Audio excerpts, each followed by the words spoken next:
me tell you something. Y'all ain't gonna believe me. Oh, I turned my mic down. I turned my mic down by mistake. But y'all ain't gonna believe me. But let me say this.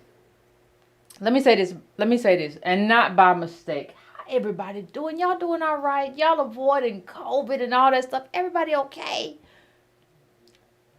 I want to say this. Listen. When I looked in the chat just now, when I just came on this late, and I saw that I was like, there's only a few people here. Can I tell you something? And this is the God's honest truth. Like you used to do when you was a kid, when you put that annihilator up in the sky, it's just stretch off the floor. I was happy. And let me tell you why I was happy, or why I am happy. Turn that down then. Stop showing me messages. Oh, I hate that. Because it's only a few that's going to get it anyway. That's just what it is. Ain't nothing I did. It's only a few that's going to get the message that we trying to send anyway. And that's fine with me. I love my people who comes through. Listen, if you don't, it's all right. It ain't no thing. I'm not going to beg you to come through. This is the people that's going to come through right here. And this is the people when we need them and when everything goes. This is the people. I don't need the people that's just going to show up. All right. I see kind of what you saying. But I saying something a little bit different. But I'm going to tune in. I don't need them people. Them people is weak. So I appreciate everybody who came through. And the way I think of it always as if I am sitting in a room with 200, 300, 400 people. That's a group. You got hip hop artists that can't get that. Now, I ain't going to call y'all out by name, but you got artists who can't get that in a room now. So, hey, we bite the business and that's okay. Now, let me tell you, let me, these things got me lisping. Okay, listen. Something happened. Now, I like to follow up on stories. I don't like to be the person to just tell y'all something and then walk away. What you mean, Yvette? I mean, I don't like to be the person that talk about a story like the black farmers and how that wasn't reparations. Y'all remember that was the show before I left. It was black farmers. Y'all remember? And then I had to go and try to build an org, and I did. It's a great, wonderful people, wonderful things going on over there. But then I came back. But y'all remember that's what I did. I had to go do that. But that was the last video, I think, before I left. Took a hiatus, if you will. Now, something else has come up. Y'all know, let me just tell y'all something. The white people really do research us. They be on us all the time. We don't be on them, but they be on us. And so I lurk. I never use my real name, but let me tell you, I lurk in the atmosphere online. I lurk and I see what is there. And I was lurking around today and I found a lot of stuff. And I had seen one article beforehand, but I said, sometimes you just gotta say, something strange is going on. Y'all gotta forgive my little farmhouse back here. It didn't come out right. I gotta draw another one. It didn't come out right. That's supposed to be grass on the side. We just call it abstract art. That's what white people did with all their trash art. They just called it abstract. So we have all this stuff that's coming down. We're gonna get to it, fam. We're gonna talk about what it means. Senate passes $1 trillion infrastructure bill. What's in it? Handing Biden bipartisan win. It was like 4 days ago. Then they got to figure out how to do it together. All right, that's what has to happen. Now let's keep going, fam. Now, let me show you what keeps happening. We keep seeing lies from a lot of these other organizations. Stuff that's not true. Stuff that doesn't make sense. Y'all know what it is. Get this thing off my screen, YouTube, please. What is this? Highlight. No thanks, YouTube. I just want to see my peoples in the chat. I don't want to see all this stuff you got going on to make extra monies off of us. But that's what you do. So you see this stuff turn up. Oh, we got new black farmers. It was in Yes magazine. We y'all don't know what we got. We got new black farmers. I don't know if that's the case. Right? I don't know if that's the truth. we're going to get into what the truth and what is not the truth. We're going to get into what is a lie and what's not a lie, because we have black farmers. We could have dominated this space, and there's a reason why we don't dominate this space, and it's got nothing to do with us. It's got nothing to do with us not working hard, not wanting to farm, not under any of that stuff. It's got something to do with something else. Well, what does it have something to do with, Yvette? Well, I'm going to tell you. While I was researching what white people was researching and trying to figure out, because you all know, let me back up a little bit. You all know that there was a whole bill that came out and white people was applauding. Oh, it's the black farmers bill. The black farmers are finally getting the monies that they deserve. And y'all was cheering too, some of y'all. Not my people. My people know better. But Negroes in general. You general Negroes are a problem. Y'all just go out and cheer. Well, they got the money from the $1 billion thing. And then they got the monies from the other thing. First of all, you sound like Hennessy. But when you say what you say, it don't make no sense. And you don't know much, it don't make no sense, because in the media has framed the thing in such a way that it looks like the money is set up for black farmers. That's how they framed it. Understand, please, fam, if you don't understand nothing else I'm telling you, please understand when social engineering and manipulation is at play. Please understand that, because that's exactly what they did. Well, I saw on the news that the farmers was getting reparations. Well, I saw on the news the farmers was getting $1 billion. We talked about this, family, before I left. In March, we talked about this, and we said this is fishy business. Then I come across this. They apparently have a discovery hearing with the farmers. With everybody, with the Department of Agriculture. And they come across this letter. Because the right wing just researches us. They it's something wrong with them. They have some kind of dysfunction that they don't want anybody to talk about, but y'all just want to make sure that we don't get nothing. And you put your days up to that. But you have a letter. Let's go back to the from, because we got something going on here.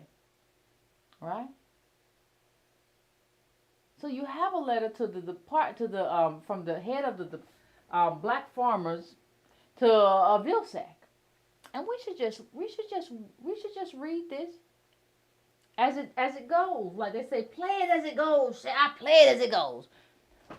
We wish to acknowledge your presence last Friday morning, along with key USDA personnel, Catherine Ferguson, Chief of Staff, Dr. DeWine Goldman, Senior Advisor, Racial Equity, and Monica Range, Esquire, Deputy Assistant Secretary for the Office of Civil Rights. Now that Oscar, OASCR, pay attention to that, family. That's going to be very important.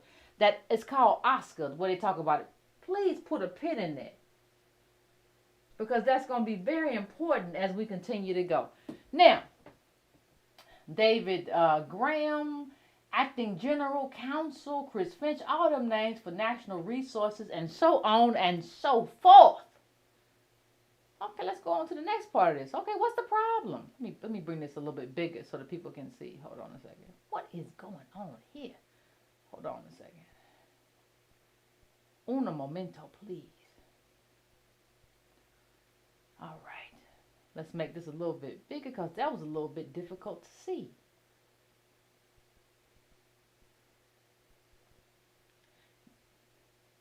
Now, they have problems. Now, you got the farmers now talking about they got issues. We got issues with what you said. Well, what happened? Let's talk about it.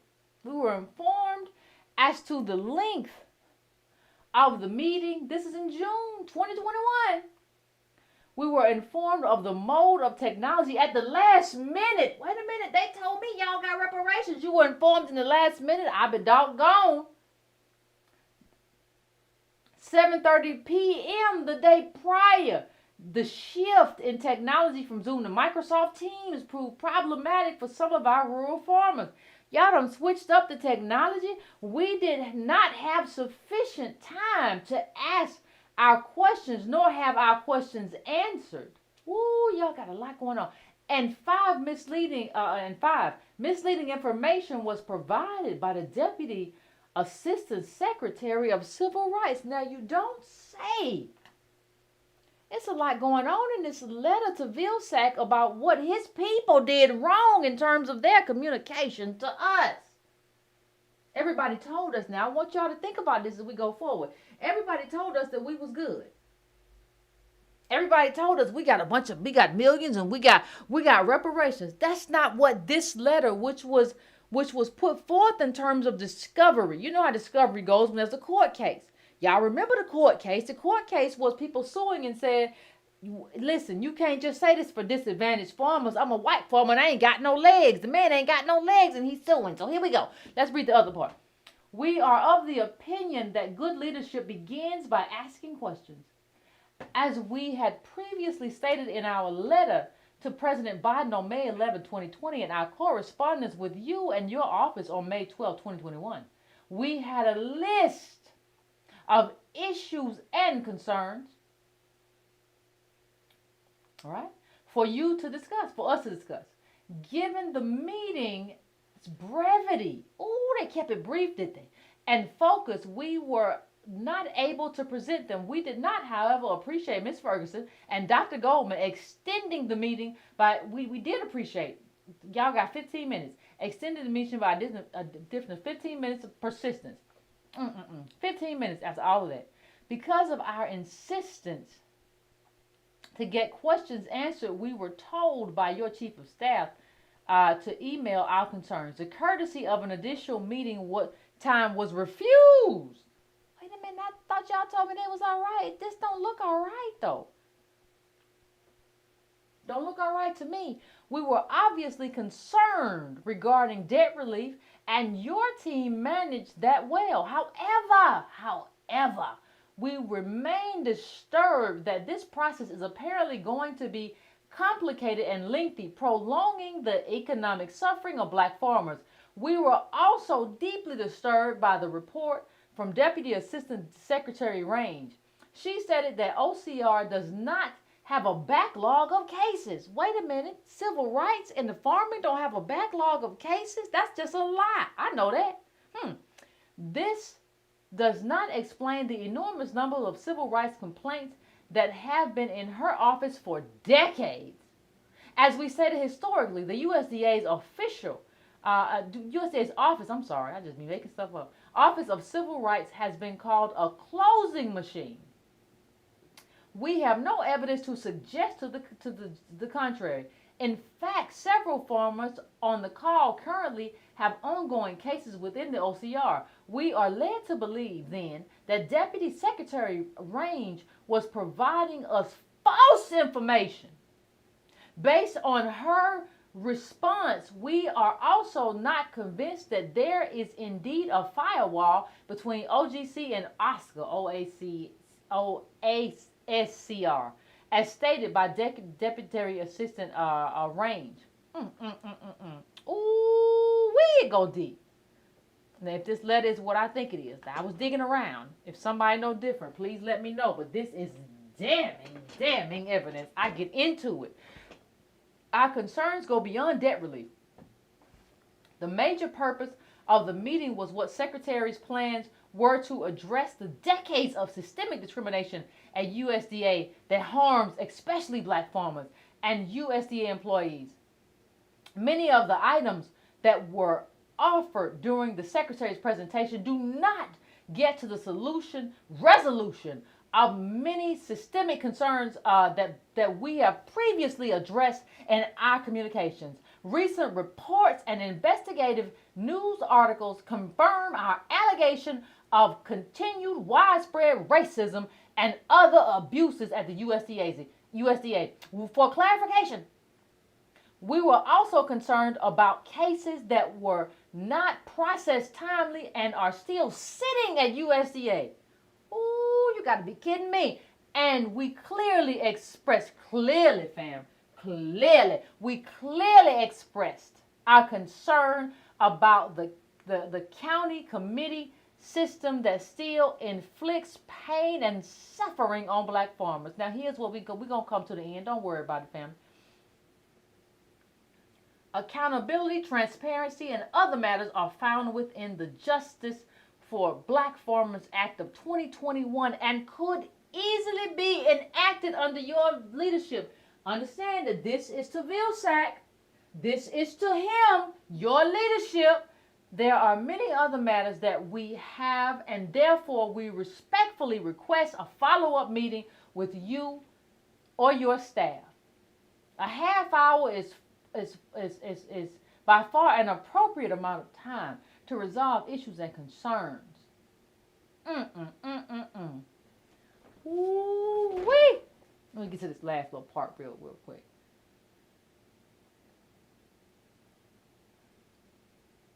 We can be allies in the effort to root out racism at the USDA. We are extremely proud of the work, blah, blah, blah, blah, blah, blah. Lawrence Lucas, President, USDA Coalition, blah, blah, blah. Minority child. Y'all got to get that together, too. Now, listen. Here's what I want to say. Let me take that. I want y'all to put a pin in that. You don't have to do nothing with it. Just put a pin in it. That's the message. That's the message that they sent to Vilsack. Now, understand something. We've been seeing all this stuff that says everything is resolved and everything is okay. And the black farmers got billions and then they got a whole bunch of reparations. That's what we've been seeing. Now, if that letter is presumed to be true, does that letter lead you to believe that we've been seeing the truth or we've been hearing the truth about what's been happening to black farmers? It doesn't lead me to believe that anything has changed. Because they brought in the same racist, Vilsack. Remember Vilsack fired Shirley Sherrod. He pulled over on the side of the road and said, hey, do you have time for me to fire your black behind? She hadn't did nothing wrong, but Breitbart, may he rest in hell. Y'all remember Breitbart. Breitbart cut the video and made it look like she was doing something to a white farmer. Died of a heart attack. Fell out. No skin off my back. But please remember that case because that's the same Vilsack. That's the same person. You got to understand. See, the thing that we don't do sometimes, we don't put people's name to faces and faces to names. That's the same Vilsack. Biden brought him back. He been doing all this racist stuff to farmers. How Biden said, come on back. And then the NAACP and everybody got in the room and said, hey, Vilsack is a problem. He said, y'all going to have to learn to get along with him. Just like y'all have to learn to get along with these Hispanics and everybody else. Just sit down and shut up. And it's messed up that America's becoming a non-white place. That's your Biden. We said Democrat down ballot, like vote. But everybody decided they wanted to vote for Biden because, Trump was whatever. And he was, but that don't mean you can't inflict pain on the party. But let's come on. I want to get to something else. One thing we have to kind of understand as we go through this thing. We have to understand how stuff works. And I'm going to go back to the farmers, but we have to understand how everything works. So what do you mean, Yvette? What do you mean we got to understand how everything works? Yeah, we're talking about how something works. Why are you going to say we got to understand about that? Well, because it's important. How stuff works is important. How stuff operates is absolutely important. It just is. I didn't do it. I didn't make it that way. It's just that way. Right? I didn't create the way stuff works. So the way I would say it is like this. If you were to go to Egypt, let's just say, right? If you were to go to Egypt and you saw one person could look and say, I see pyramids. The other person could look and say, I see triangles. One person sees more than the other person, and that is important. What you see is absolutely important. One person sees triangles, the other person sees pyramids, one person sees more depth, one person knows more history, one person sees more texture. That's important. You have to know what a thing is. And before I get into it, a thing can be more than one thing. So a pyramid can be a pyramid and a triangle. an isosceles or whatever. It can be more than one thing. What I'm telling you, y'all remember last week or whatever week it was, I said war is redistribution of wealth. There were a bunch of countries that got paid, made money.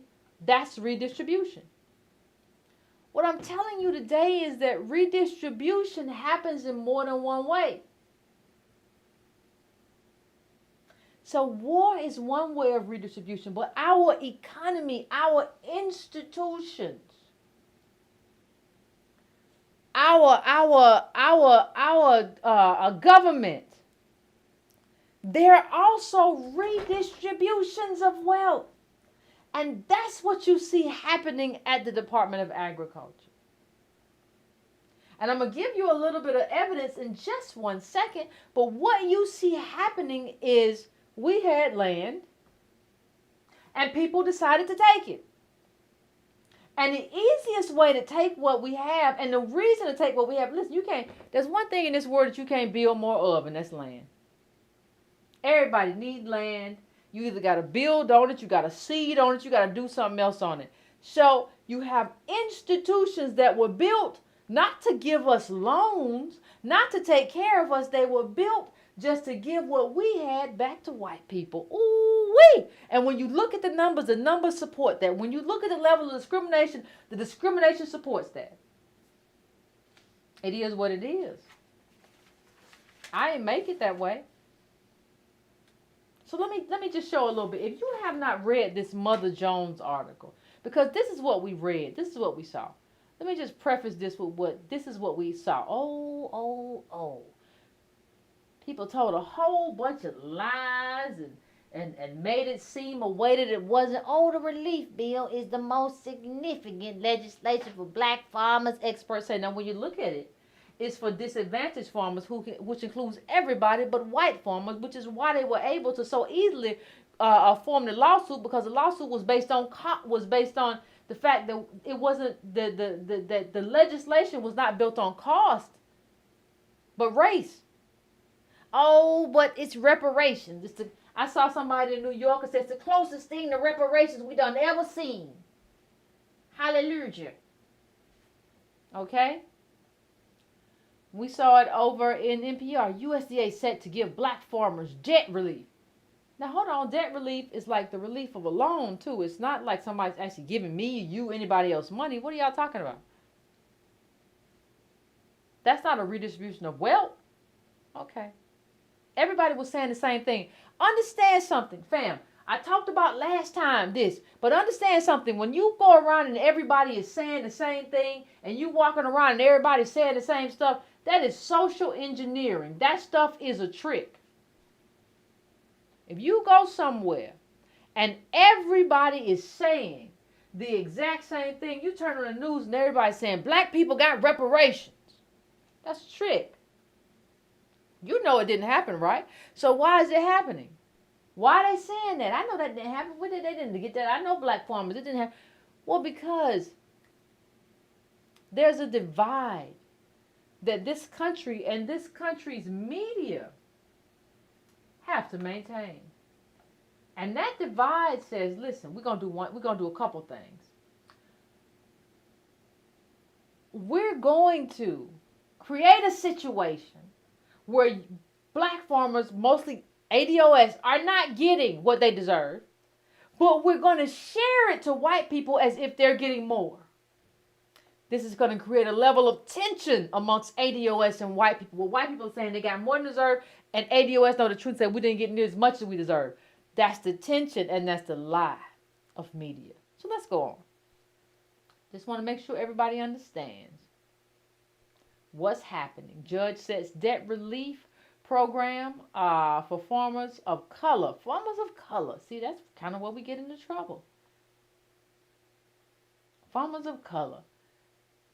Suspends. So there was a whole lawsuit and the judge said, no, this ain't going to fit. It's very interesting, though, that people say we can't do anything based on race when everything in this country was done based on race. That's always very interesting to me.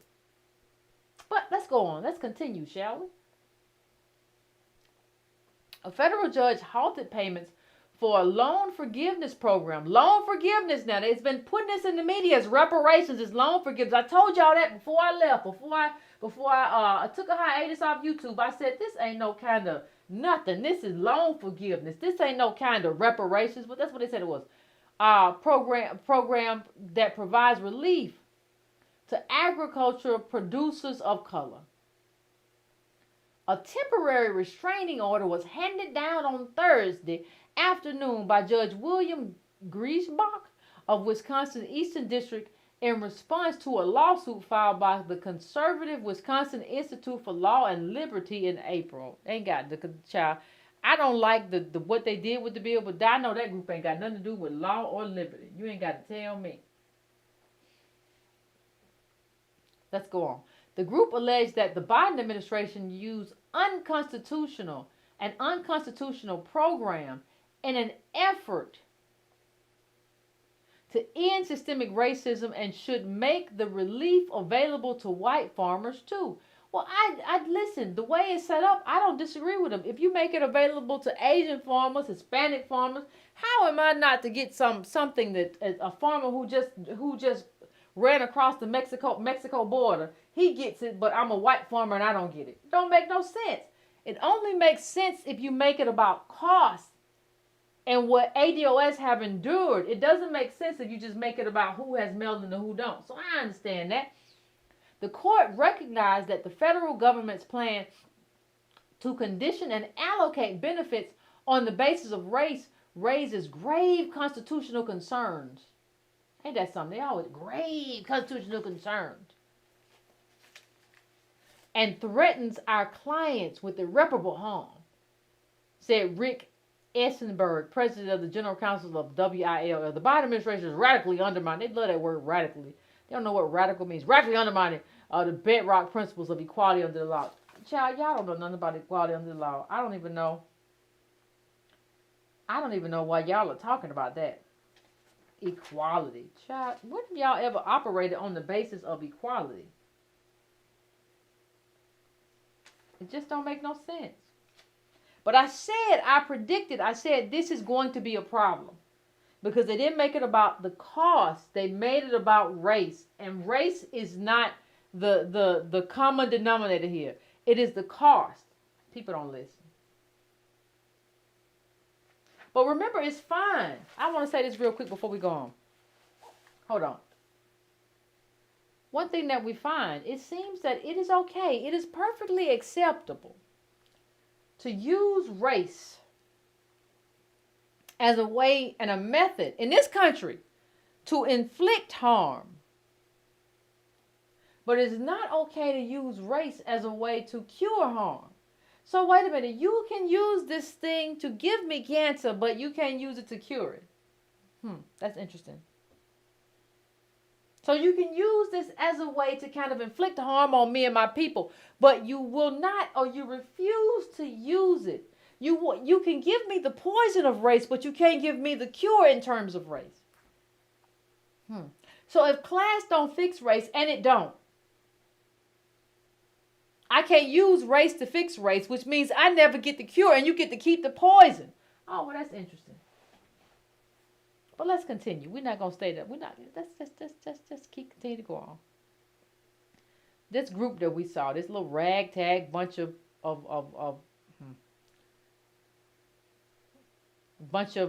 people. This is who they are. 12 farmers, dairy farmer. I told you who farms with both legs amputated. I told you he didn't have no legs. After being born with spina bifida, he's one of the ones suing. And he could say, I'm disabled. I got a problem too. That's why you have to make it about harm. You can't just make it about who has an issue. Now, if you don't read any article, if you don't read any other article, I put this in a newsletter a few months ago, but I think I was gone when it came. If you don't read any other article, please read this article. We're going to read most of it today. The machine that eats up black farmland. I want you, if you don't read anything else, please read this article. This article shows you one thing. Well, what does it show me, Yvette? What you saying? What you talking about? This article shows you that the Department of Agriculture is not just a department. It has a certain intention. Remember we said about redistribution of wealth? It's a mechanism to take what we own in terms of farmland and give it over to the government, white farmers, whoever else wants it. It is redistribution of wealth, not in war in terms of Afghanistan, but in terms of our own government using mechanisms to take our farmland from us and give it to other people. It is redistribution. And if you wonder why I say it, just stay tuned 1 second, please. 1 moment, please. They took all the farmland. When they say the machine that eats up black farmland, they're talking about our own government eating up our own stuff. Black farmers have lost more than 90% of their land since 1910. And it's not because of anything that we done wrong or done stupid, do for selfers. It's easy to think of this as a one-off story of personal calamity. Now, what they're talking about is what happened to one person. There's 2 siblings who tried to enter into this farming and got knocked off their keel, discriminated against by the Department of Agriculture. That's who they're talking about. When you hear them saying it's easy to imagine, that's what they're talking about. What happened to Taylor and Stewart is distressingly common among black farmers who have lost more than 90% of their land since 1910. 16 million acres, a landmass roughly the size of West Virginia. Let me tell you, that was absolutely intentional. In part due to widespread discrimination by the USDA bureaucrats who refused them loans, acreage, allotments, and other forms of support that white farmers in similar situations easily obtained. So wait a minute. Hold on 1 second, please. Hold on. Let me make sure I understand this. We had less. And you came, the little bit that we did have, you came and took it? Because you're the government. So the little bit of stuff that we did have, you came and you stole it? You controlled the rules, so you came and you took it. Am I wrong? Okay, let's go on. Black ownership of farmland peaked in the 20th century, and while you might assume the New Deal, the Civil Rights Movement, and President Lyndon Johnson's Great Society programs helped black families build on that land base, it was the opposite, says Pete Deal, a historian and author of Dispossession, Discrimination Against African American Farmers in the the Age of Civil Rights. That might need to be a book club book. A lot of the reason for that was the Department of Agriculture and how its programs were racist. The people who carried them out were trying to get rid of black farmers. Understand that is intentional. That is intentional. Y'all don't want us to have nothing in this country. You don't want us to have what we learned. We learned how to pick cotton, how to do farms, and you snatch that away because you want us to be nothing more than something you wipe your shoe on. The people in charge of the USDA's headquarters in Washington never took action against any of the bureaucrats who were racist and abusive. So they were complicit in their behavior. Yeah, that's exactly what happened. Let's go on for a few seconds. In 1965, the agency's first civil rights director was appointed to try to clean up its entrenched discrimination. President Richard Nixon, that's a crook. I am not a crook. You a lie. Later established an entire office dedicated to the task. But in the years since, the Department's Civil Rights Office has been ineffective at best and actively biased at worst. Stick with the at worst part, fam. Because the at worst part is where it's at. If you go look it up, they are awful. They are demons. They actively, as if they get paid for each acre of land that black farmers lose. That's how bad they are. Pages of documents and interviews from 29 current employees. Far from safeguarding farmers and even its own employees' rights, the Civil Rights Office has instead often buried or ignored their complaints. Agency officials who attempt to change that pattern have found themselves sidelined. Doing right when it comes to the USDA, civil rights enforcement, one employee tells us, is a lonely, lonely business. If you try to do right with these people, child, you're going to have a hard time. And let me just say something. It's throughout all the administrations. I'm not going to stay here for too long, fam, but I got to stay here for a minute because this is through Trump, Bush, Obama, all of them. Stop talking. We elected a black president. Your black president didn't do jack. He's at Martha's Vineyard now partying with all the white people he loves. The Trump administration intensified the civil rights office's dysfunction, putting officials in charge of the office and its legal counterpart who cut their teeth seeking to undo civil rights protections in other realms.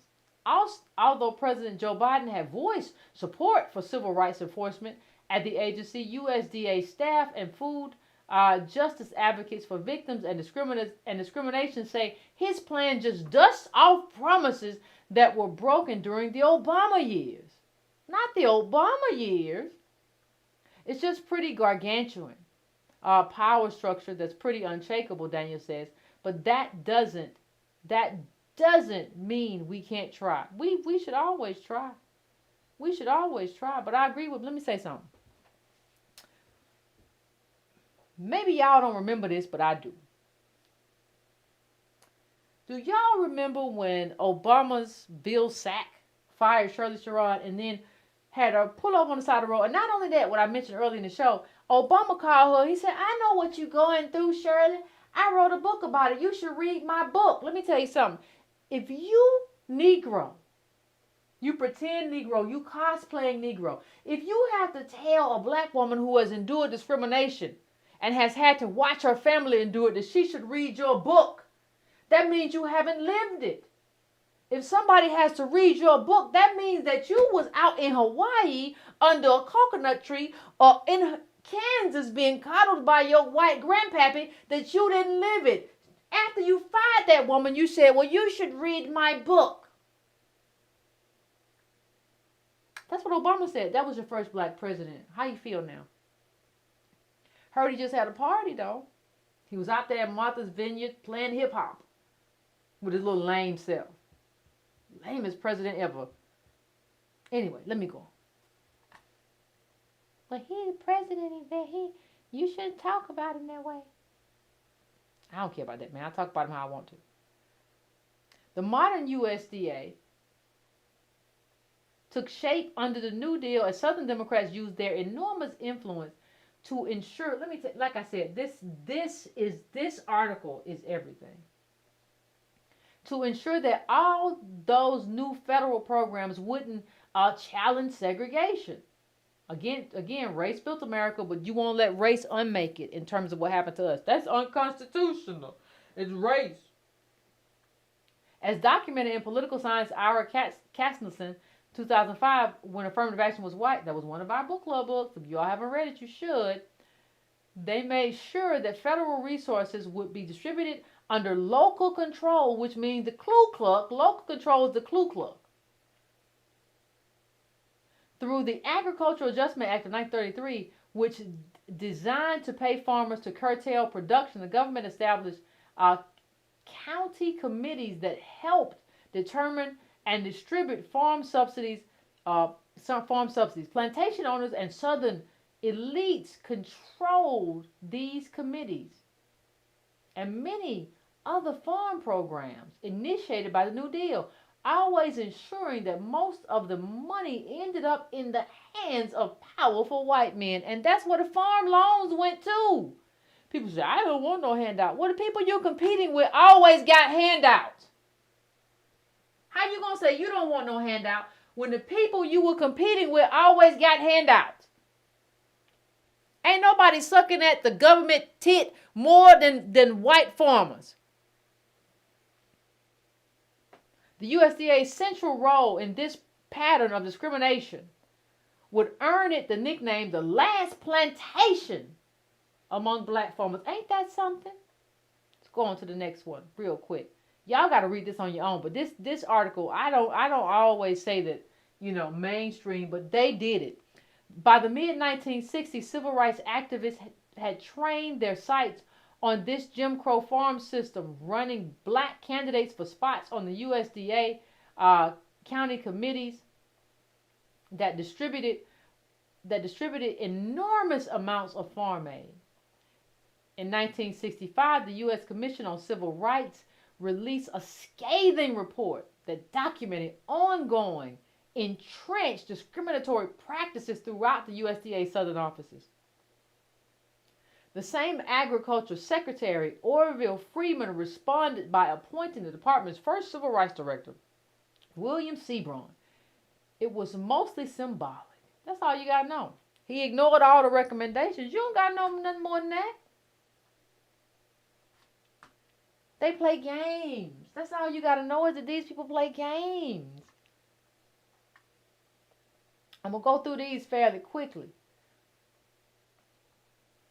But that's all you got to know. That's all you have to know. Look at this. Hold on. Oh, I got to go back to the bottom of this. You got to see who this dude was. When Congress debated expanding food stamps, this is Whitten. Go find out who Whitten is. He was all over this stuff. He said, if hunger is not a problem, Negroes won't work. That's the person that y'all had. Let me go up a little bit further. Hold on. We gotta read this from the top. Many of the USDA bureaucrats were under the sway of a deep-seated Southern interest personified interest personified by Representative Jamie Whitten, a segregationist landowner from the Mississippi Delta who cultivated allies and spies within the department. As a powerful member of the House Agriculture and Appropriations Subcommittee, he killed department reports on black farmers and farm workers and statistical agencies that study poverty. When Congress debated expanding food stamps in Whitten's deeply impoverished home state, he said, if hunger is not a problem, Negroes won't work. This is your America. If hunger is not a problem, Negroes won't work. That's what he said, and he meant it with his cracker self. He assured a Mississippi administrator in the county committee system that he could ignore integration orders from Washington and entered a passage in a congressional report arguing that Freeman couldn't enforce civil rights laws, lacking the appetite to challenge the secretary, to challenge the lawmaker known as the Permanent Secretary of Agriculture. Freeman told reporters that he had two bosses, one President Johnson, the other is Jamie Whitman. That's what happens. We had Ku Klux. Listen, Ku Klux been running the country based on race, but we can't get nothing done based on race. Ain't that something? Look at how the number of black farmers has dropped. Just look at this chart real quick. You ain't gotta stare at it. You ain't gotta just look at it. This is where we are. Been run by Ku Klux. Racist. Oh, but race can't be anything that we use to talk about anything that's happened now. You use race to oppress us, but you can't use it. Look at this black ownership, but you can't use it to free us. You can use race to throw us down, but you can't use it to pick us up. This is very interesting, the Ku Klux narratives that these people have.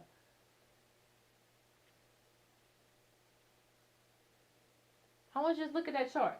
And understand that chart is stolen wealth. When you talk about where our wealth should be and what it should be doing, that chart is stolen. That is our money that was taken from us by our own government via the Department of Agriculture and given to other people. And they still won't give it back. They said they were going to give it to disadvantaged farmers, which means they knew when you go back up to the... Listen, let me go back up. Let me go back up to this. I want to make sure everybody see this.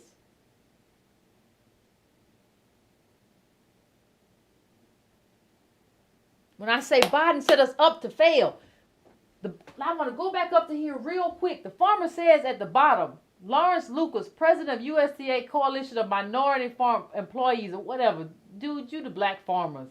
Hush with all that stuff. He says, we are extremely proud of the work of the coalition, of the work our coalition put into the passage of Senator Reverend Raphael Warnock's bill. And Warnock was the one who made sure this all this. If y'all don't know, Warnock was the one who made sure all this people of color stuff got in here.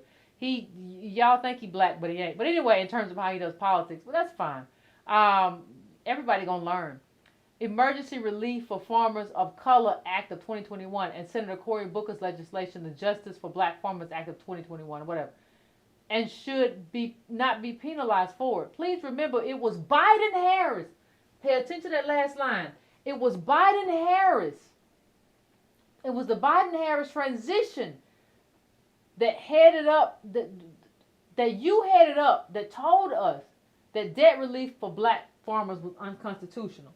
So basically, now we're being sued for the unconstitutionality of what we're doing when it was the Biden-Harris administration that put us here. So basically, y'all set us up to fail. Y'all put us here and y'all put it out there to the world that this is a Black Farmers Act. This is a minority or whatever, racial. He reminded them at the end of that letter, hey, remember, y'all set us up to fail. Y'all said that this was unconstitutional, do it by race. Then you kind of did it by race, so you're the ones who got us here. And we got all kind of problems with all your people. Yeah, that's what happened. It was your Biden administration, though. Y'all think, Biden, he's so much better than Trump. No, these are the same white boys from doing the same thing. Ain't nothing different. He brought Vilsack back, and when the president of the NAACP said, "What are you doing?" He said, "Listen, you gotta deal with it, boy.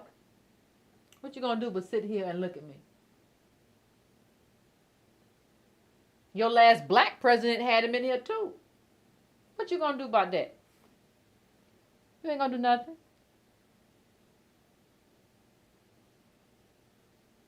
Read the rest of this, fam. I'm coming up on an hour, but you gotta listen. If there's nothing else you do, because they go into a great story. There's a great story about the two people who I talked about at the beginning, and how the USDA meticulously gave white farmers money on money on money on money, but gave them nothing but hell to pay, and then took stuff away from them.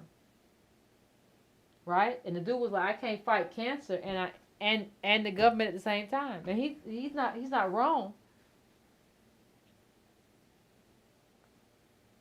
And let's just talk about what the legacy is. This legacy of deliberate inaction persists. Local USDA offices originally established to defend white supremacy still garner hundreds of discrimination complaints against themselves every year, advocates and farmers say. And the department almost never resolves them in favor of the complainant or punishes employees for wrongdoing. The systemic attack on black farmers is partly why 98% of commercial farms are now white-owned, are now owned by white people, and the agency's loan programs mostly enrich large white-owned farms. If you want to know why we don't have any more farms, just look to the discrimination that our people have endured and continue to endure in the face of their own government. And look who does nothing about it. And we don't even know about it. I don't know. I didn't know it even happened.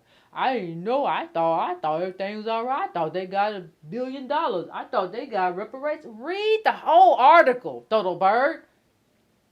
Valet Taylor was one of the more than 33,000 claimants in the ultimate settlement. In the early 1980s, he'd applied for $325,000 in Farm Service Agency loan administered by the USDA. But the agency denied Taylor on the grounds that he had no farming experience, even though 5 generations of his family had been farmers. Wait a minute, I got everybody in my family does this. This is old hat for us. You gonna tell me you gonna deny me based on that?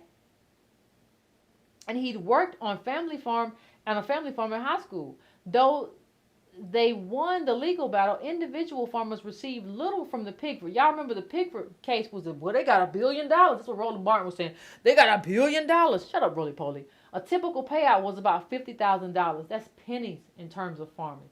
Please understand that $50,000 is like having 3 pennies in your pocket in terms of farming. If you don't understand anything else, which neither relieved most plaintiffs' debts nor helped them regain their land. And the case sparked substantial resentment among some conservatives, white neighbors, and local USDA staff who thought black farmers had been paid off by the Democratic Party. So what did you have, fam? You had a whole bad situation. Look at this. You got to read the article, because what they're saying too is how this family, when they talk about this, I think it was a sister and brother, how they had been abused in this community, that had hung their dog. These vicious white people had hung their dog, their German Shepherd, and did everything to them. I think one of them had PTSD from the viciousness of white supremacy, and they still were like, "We're going to do our thing. We're gonna own some land. We're gonna farm. We're gonna continue the tradition." And guess what? Got shut down by their own government. You gotta read this article. One of the best articles I've seen thus far. The way they got abused, like it was methodical, almost as if the whole plan was to take the land away from them. I'm not gonna get into it because we don't have enough time. But if I would, you gotta read through it. The double standards for them as opposed to white farmers. That thing is designed to be a redistribution of wealth from us to them. Oh, you found some Negroes got a little bit of land. I'm about to take that. All I gotta do is set the rules different for them than us. Once I set a different set of rules, I'll make sure the rules make sure we take their land and give it to them. That's all I got to do. I don't have to do nothing complicated. We plunder people the same way. Remember, politics is personnel. They got this whole thing called Oscar. Read on that too, fam. Read this article. Oscar basically is a place where you go and complain about what happened to you. You could call somebody in where Oscar wouldn't do nothing about it. They didn't do nothing about it during the Obama administration. And I'm so sick of y'all. I'm so sick of y'all. If you ever went to a Martha's Vineyard Obama party, don't ever talk to me. Don't reach out to me. Don't say, "Hey, vet, I want to do it." Don't do nothing. Y'all are so awful to me. Because y'all don't know what this man did. I used to listen to whose music? I used to listen to Her's music. I never listened to her again. Were you at that Obama party? Never again. This man has destroyed and eviscerated black wealth for his own ego. He don't care about nobody. All of you all that were there, you all are horrible people. Because you all kind of entrenched the idea in people that this man deserves salvaging. That he deserves some kind of attention. He's nothing but a clown. He's always been a lame clown. And he pursued the presidency for his own ambition. He had the same USDA that Nixon had and that Bush and Trump had in terms of the outcomes. Now, if you read the article, you find out they played with a lot of the numbers and made it like, we ain't got as many cases. We see the cases are going down. No, y'all just played with the numbers to make the cases look like they're going down. That's not what happened, though.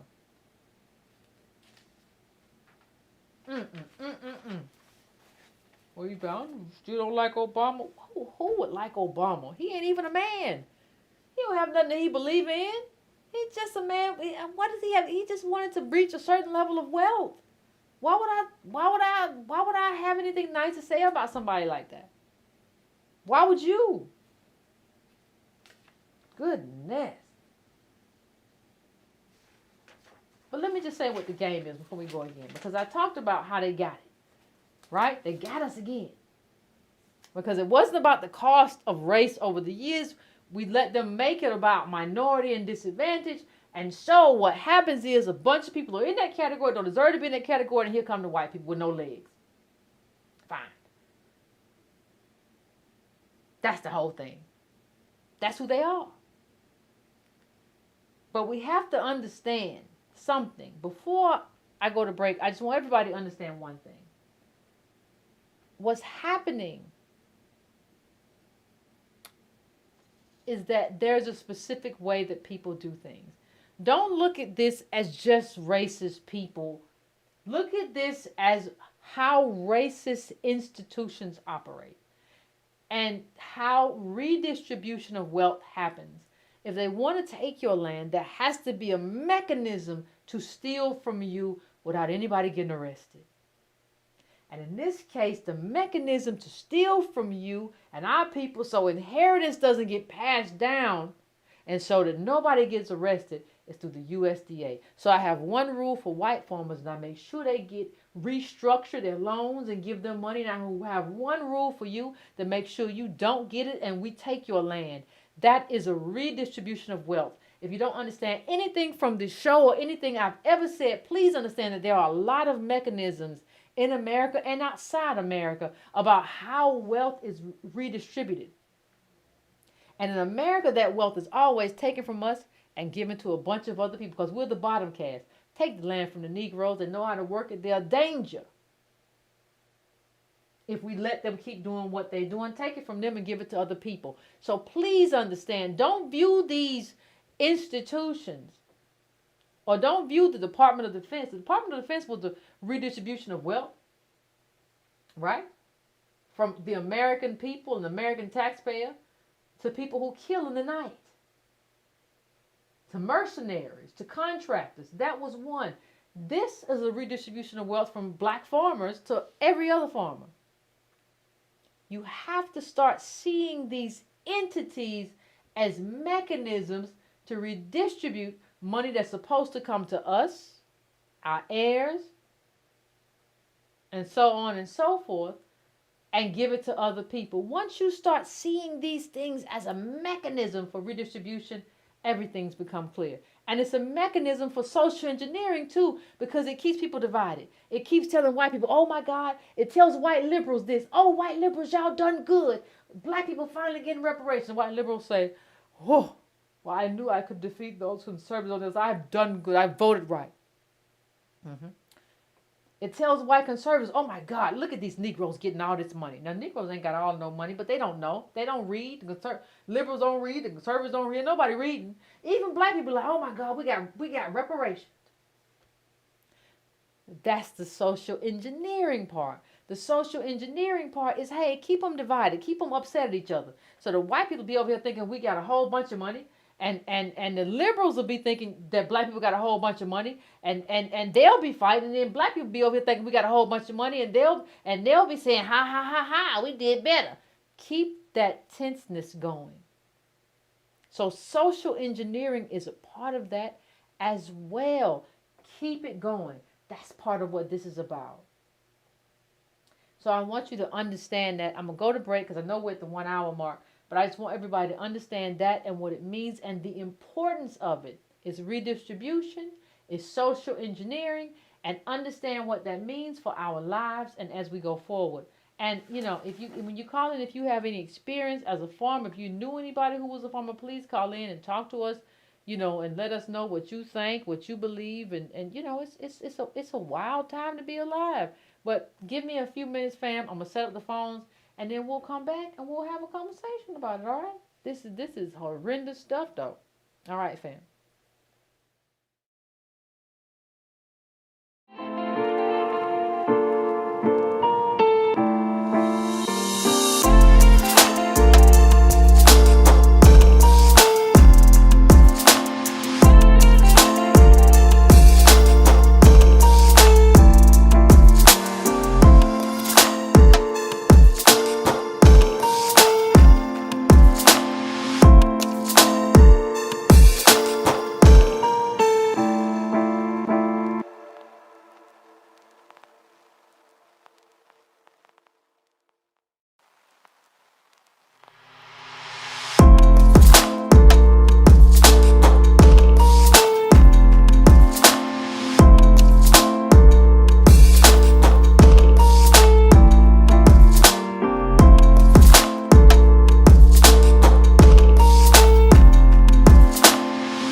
right, fam, we are back. Gonna take at least cause a couple of callers, hear what they gotta say, all of that kind of stuff. Just a couple people just kind of get in here. I know it's late, but want to get a couple of y'all in here. So I am going to make sure that's on. I'm going to 347. What's your name? Where you calling from? What's on your mind? Hey, what's up, Yvette? How you doing? Pretty good. How about you? I'm doing okay. My name is James. I've called in a couple times Okay. to your show. Literally, I called you before, and what I explained to you was that I was like working like 12-hour days and stuff like that. I literally got off work like 20 minutes ago. Okay. And so it's hard for me to catch your shows, but nevertheless, I wanted to call you because the other night, actually, I called into your show, but I couldn't get through because you were about to end the show. Okay. But you were talking about the whole Larry Elder situation. Mm-hmm. But that has a lot to do with some of the stuff that you're saying today. And one of the things that I wanted to mention to you was that I'm just like utterly, completely, I suppose people would disagree with me in terms of being surprised, but like I'm like utterly shocked that that would be something that you would say. And then also, like, I don't really want to like give promotion to people who probably shouldn't be promoted, but like Candace Owens was sitting there like, oh my God, I can't believe that. I didn't know that. That was insane. That was like absolutely insane what he was saying. And like this is a guy, I don't think he's going to be elected in California, but like he has, like Donald Trump got elected. Mm-hmm. So never know. Just about anything, precisely. But it's just amazing to me that a lot of these people are actually gaining a lot of prominence. But this is the type of stuff that they are saying. I called you before, and I told you I wasn't particularly sure about the efficacy of a reparations program. But you know who essentially helped me to get rid of that whole doubt? Who? It was the person you did an interview with not too long ago. It was Mark Lamont. What am I talking about? It was Mark Lamont Hill, if I'm saying his name correct. Okay. You know what I'm talking about. Mm-hmm. But he did an interview with Coleman Hughes, and Coleman Hughes tried to tell him, oh, well, reparations will not actually, heal America's soul or something like that. And you know what Mark turned around and said to him that just really clarified things to me? Well, you probably do know. You probably saw that interview too.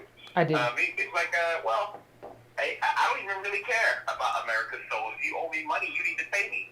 There's really no excuse. It's like, this is not really a defense. You can't tell me you owe me money, but you're gonna say, oh well, I'm not gonna pay. I would pay you, but you're just gonna waste the money and do all kinds of crazy stuff. When I last mentioned reparations to you, one of the things I was concerned about was all of the distinctions, all of the stuff in terms of poverty. Those distinctions might reemerge. But you told me, hey, listen, we've already considered that. You got to have all these different programs in to make sure that we're not subject to predators and stuff like that. Are you still there? I'm here. Hello? I'm here, fam. You mentioned that we can't be subject to all these predators and stuff like that. And I think Mark is correct. It's like if you owe me money, don't tell me, hey, I'm not gonna. I would pay you, but you're just gonna waste the money. You just blow it on diamonds and fast cars and stuff like that. It really doesn't matter. To tell you the truth, if you owe it, you should pay it. The other thing about these people like Candace Owens and Larry Elder is one of the people that they often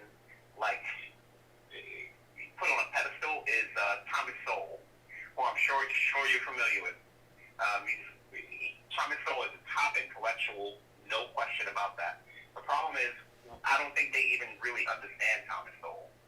And I don't even think there are two things that I find wrong with Thomas Sowell when I read Thomas Sowell.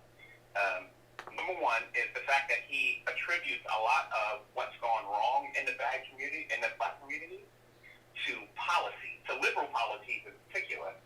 But for some reason, he doesn't think that policy can actually make any corrections. It can only do damage to us. It can't actually do any good to actually have better policies that actually result in a more equitable outcome. So reparations for him is like, what's the point of having a policy like that? He'll attribute all manner of low marriage rates, out of wedlock births, to all manner of liberal policies, but he doesn't think policy can actually help correct any of those things, which is an irony. And either like if policies can do bad things, they can also do good things. I would also say that you have to understand that conservative policies have done awful things too. It's not just liberal policy that has done awful things. It's also conservative policy that has done trash to us as well. And it's Democrats who chase conservatives. Let me just say this too. America needs to fix its own soul, right? And that's why one of the things that we have always said is that this is a down payment. Like, America, you're right. You could never pay us for what you did. You're exactly right. You're a bastard. I mean, the bastardization of a country. You could never pay us. That's why the $20 trillion is a down payment. You could never pay us. And that's why this is a multi-generational payment, because you're right. You could not pay us for everything, all the rape, all the money. You would have to turn over the whole country. You would have to give us the whole country give us the whole country, says yours for however long you want it. Like, that's what the payment would look like. And I think that's kind of the reason they'd be like, well, I don't want to do it because it's just going to be too much. But it doesn't mean the debt is not owed. If you owe a debt that's more than your house, yes, you have to give your house and you have to give everything else you come in contact with. You're going to owe that debt. So if I owe $5 million and my house is worth $500,000, I owe more than my house is worth. I owe more than this country is worth. You're right, because we built the country and so much more. But we still have to start paying the debt regardless. Oh yeah, you're absolutely right. The other issue I have with Thomas Sowell is a lot of times what he will say is, in a lot of actual black intellectuals at all these Ivy League institutions who are bent on this conservative idea would attribute a lot of the problems in the black community to culture. That's what they'll say. But the problem is, I don't know how much and a lot of times they will cite Thomas Sowell as the best person, because Thomas Sowell will draw a distinction between cultures literally all over the planet, who like demonstrated characteristics that are very similar to the black culture. I don't care. Now, he was talking about like poor people in like middle London poor white people who were active. Their traits and characteristics were very similar to. Child, I don't. Okay, speed it up, friend, because I don't care about soul. He's still with us among the living. I don't care about what he says about other people. Like, I just, you can say it. You got like 2 minutes left. I don't care, because we are uniquely, what Thomas Sowell doesn't do. Yeah, that's what I'm saying. He's evasive. He's an evasive. Okay, let's get there quick. For one thing, there's a couple things. Number one, I don't think he understands how uniquely African American culture is. It is not like something that exists everywhere in the world. And the other thing is that I don't think he understands how much oppression as a system can be perfected. He doesn't even take that into account. He thinks all these things. He don't care. Behavior and stuff like that. Let me ask you, why do you think he cares? I don't think he cares. Well, you don't think so? No, I don't think he cares. You don't think he cares about black people? No, I think he has. I think y'all got to stop thinking that people care about you. That's what I think. I think he has an idea that stems from when he was a little boy on his papa's lap that don't exist no more. He's gonna stick to it. And if his sticking hold on, if his sticking to it means that you die and your baby die, he don't care. That's his ideology. If you don't make it, then you must have messed up somewhere. Now he don't have to understand the world. He doesn't. Thomas Sowell is not engaged in the world anymore to try to understand what the world is. The world has changed around him, and he don't care. He gray headed and old. He don't care. People have to realize you have to come outside of that at a certain point. I agree. I think his points of view are based in a world where he doesn't really understand how much technology actually impacts people's lives, and in many ways makes it easier to oppress people. But he got his. He don't care about you. He got what he need. He don't care about you. He don't. I just think we underestimate the level to which people just don't give a damn. Right? And there are people who just don't care. I underestimate that when it comes to Candace Owens and Larry Elder. I couldn't believe the conversation they were having. You need to repay slave owners? Are you kidding me? Well, that's what you're gonna say? Yeah, fam. Well, I gotta run. I'm gonna go to the next caller, but I appreciate you calling in. But yeah, appreciate you, fam. No problem. Yeah, I just think we get into we get too caught up on. Listen, you gotta move through thinkers. You gotta when you read stuff, you gotta move through people. Okay, this person said this. I moved on. You can't marry yourself to no thinker. Screw him. Screw Thomas Sowell. Don't nobody care about you. I don't care about thinkers on the left either. Well, he said this. He read all of Marx and he believes. I don't care. It don't fit. If it don't fit, it don't make sense. This is what it is. So I'm going to my next caller. I am going to 612. What's your name? Where you calling from? What's on your mind? Hi, Yvette. Hey. My name is Michelle Gibson-Webb. I am with Bobby Ward's Club, calling from Minneapolis, Minnesota. How are you? Pretty good. Can you hear me? I can hear you fine. Hello? I can hear you fine.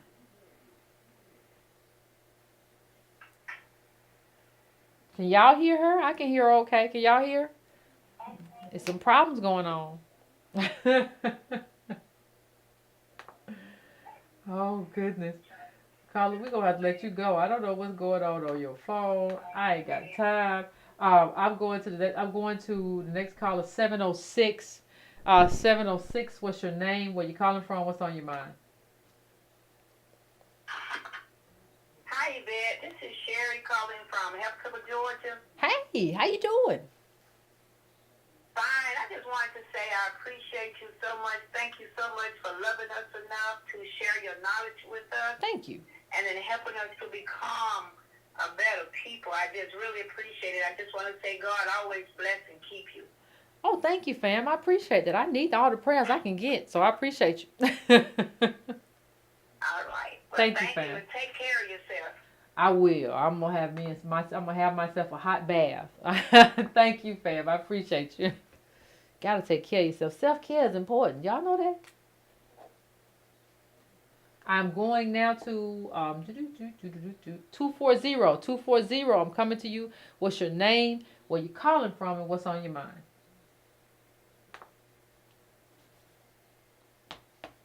How you doing, Yvette? Pretty good. How about yourself? I'm doing good. Good. I'm a retired police officer. I heard you wanted to talk to a police officer. When I said that? It was a little while longer in your conversation. I was listening to it. I get nervous around the police, but I appreciate y'all who do the right thing.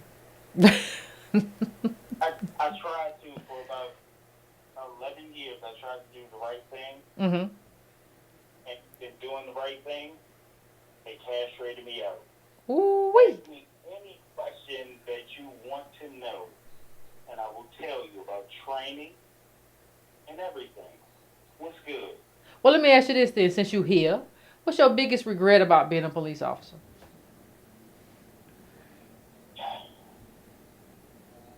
The lack of understanding about white supremacy.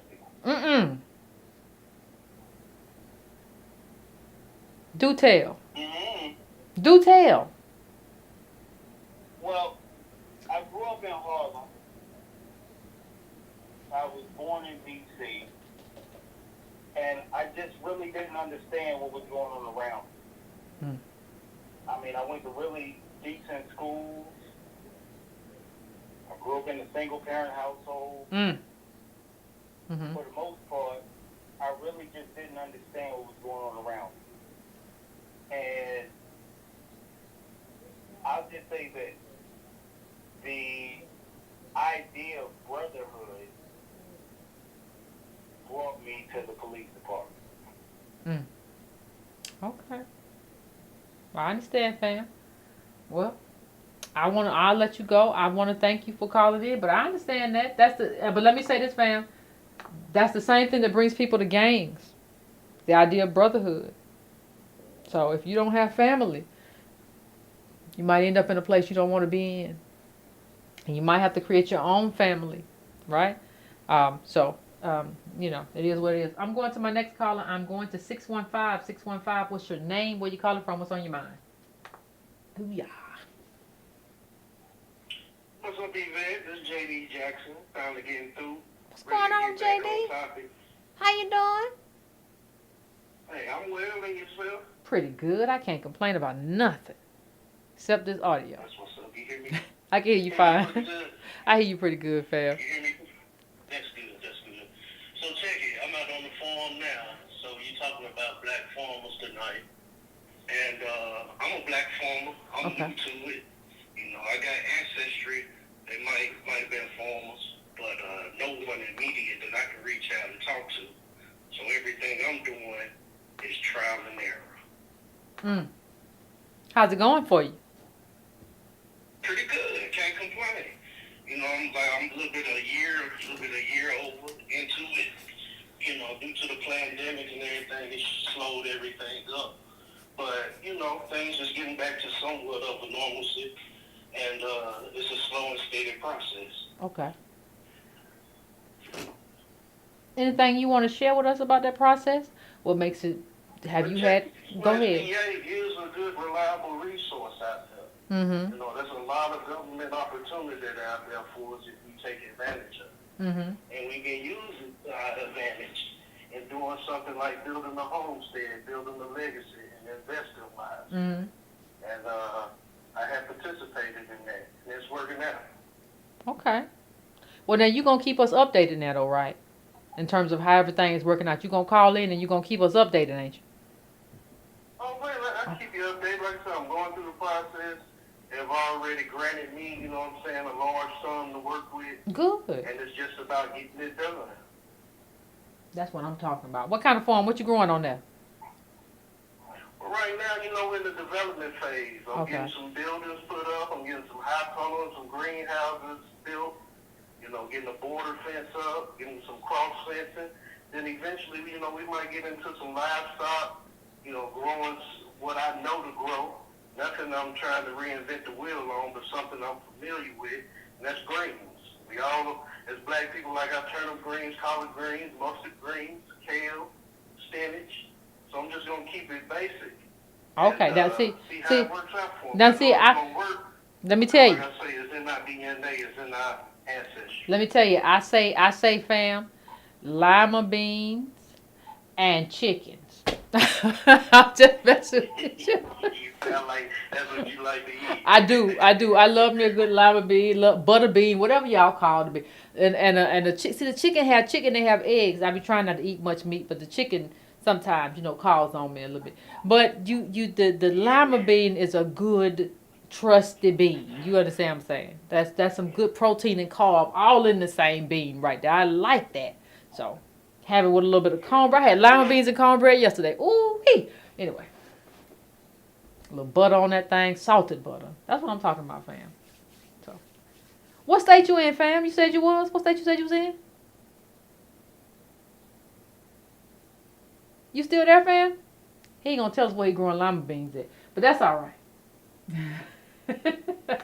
All right, fam. Going to my next caller. I'm going to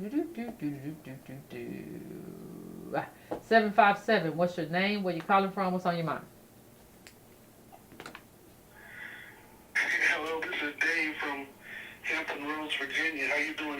Pretty good. How you doing? Oh, I'm doing great. Now that you're back, I'm doing real good. God, thank you. I'm doing really well now that you're back, so everything is everything. You know that. Oh, appreciate you. What's going on with you? No, I want to ask about this Department of Agriculture bill. Now, what you're saying about this case is that when Biden set aside the $5 billion for the farmers for loan forgiveness, you're saying that he was setting the black farmers up for failure? I think so, fam. See, I think when he set this up, it wasn't just for the black farmers. That's first of all.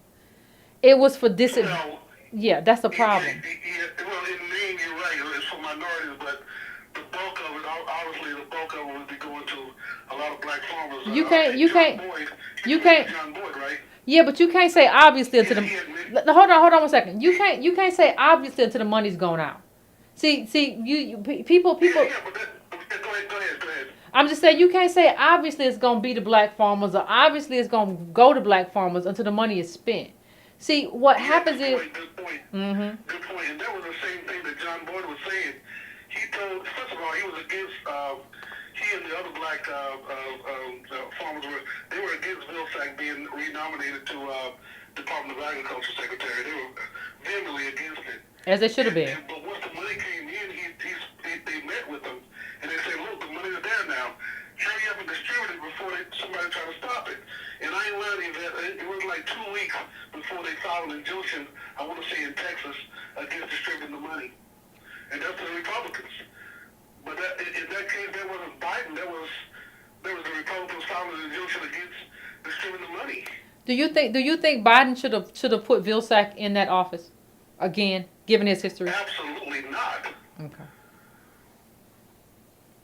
Do you think that this should have been a bill specifically for farmers who had endured multi-generational oppression and systemic disenfranchisement, or there should have been a different bill for other people? This should have been just a bill for farmers who had endured what they endured and the people who was supposed to get that inheritance. Like, do you think? I believe it should have been specifically for the farmers that were injured by not getting some of that $29 billion that Trump gave the soybean farmers for putting those tariffs on. Those farmers that were injured should get the money, and most of those farmers are black. Well, there you go. Most of those farmers were not Asian, Hispanic, and every other minority you can come up with. That's. No, they know who they were. They know exactly who they were. That's why they're coming out against the money being distributed out to black.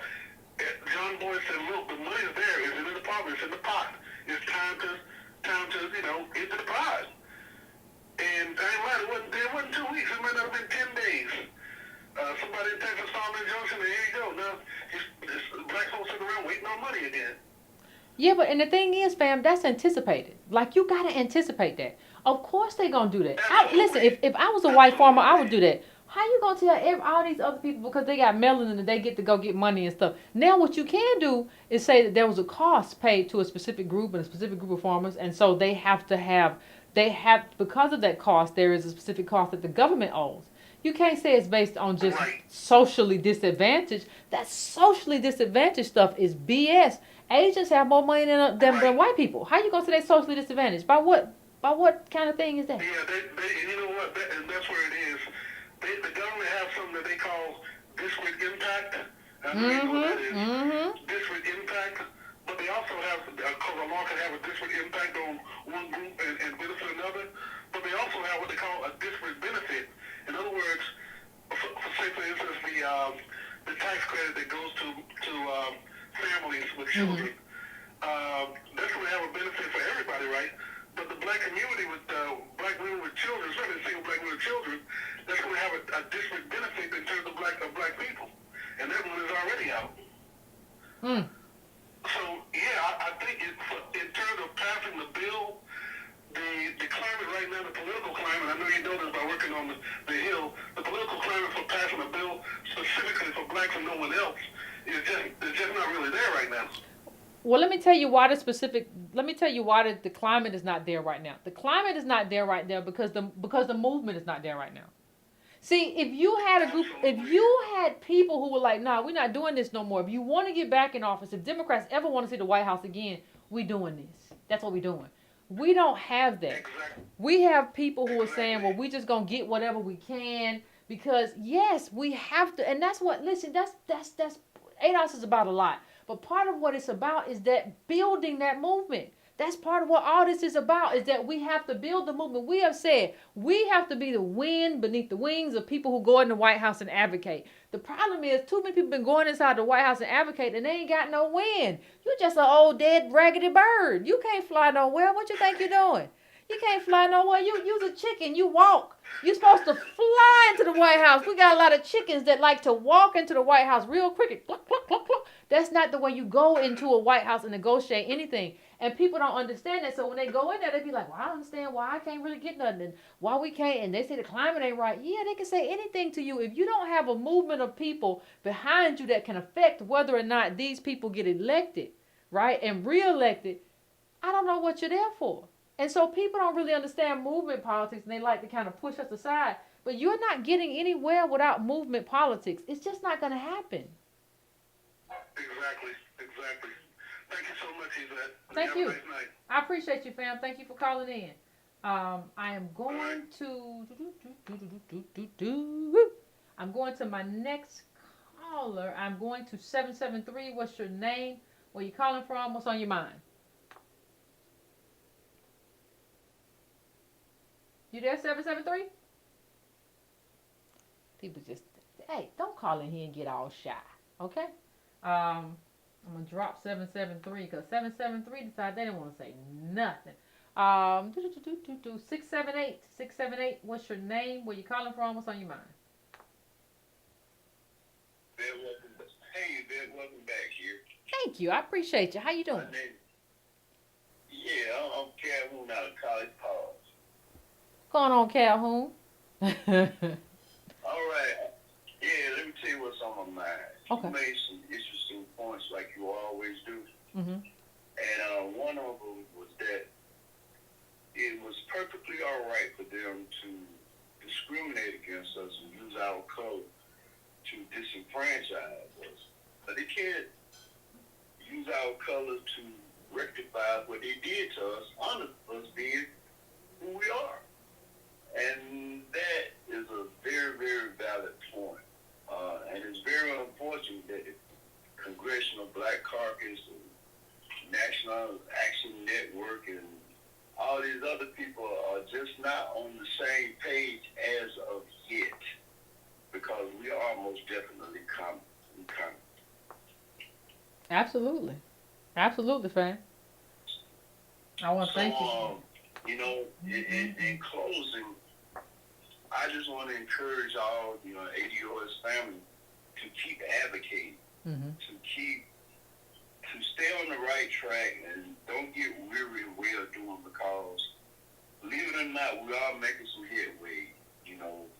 2024 is going to be a great disappointment for the Democratic Party. If they continue on the road that they're doing by neglecting us with this benign and neglect that they've been doing to us, it's inevitable. And we are waking up more and more people, even in my family, because I'm pointing out to them, y'all wanted Trump out, you got Joe Biden in, what has he done? And then I remind them about Obama and what he had done. And I said, look, just look at the politics. Don't take my word for it. Just look at what he's doing, and which is nothing. Juneteenth is not reparations. That is a federal holiday for federal workers. Absolutely. Hey, so hang in there, dear. Thank you so much. Oh, I am, for fam. doing, and welcome back. Thank you, fam. I appreciate you. And I'm gonna hang on in this thing. That's all I can do is just hang on in this thing. So I appreciate you.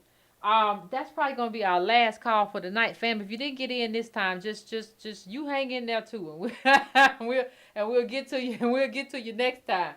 But let me just say this before I go. Because we're at 11:50. So let me say this before I go.